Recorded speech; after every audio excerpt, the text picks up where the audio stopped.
Hello viewers, just in 5 steps, check the status of your hard disk and fix all errors of software in your hard drive. Now let's go to search, type CMD. This is the first step.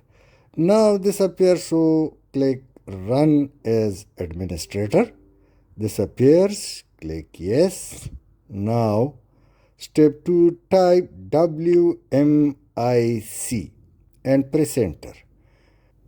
Now type again disk drive get status.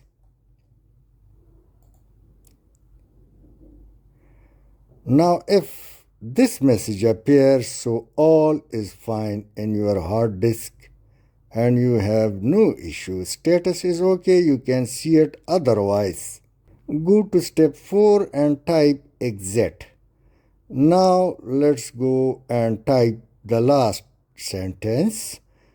In 5th step, type chkdsk and press enter. Now all the errors software available on your hard disk will be scanned and the errors would also be fixed. It will also tell you complete report of your hard drive. Thanks for watching.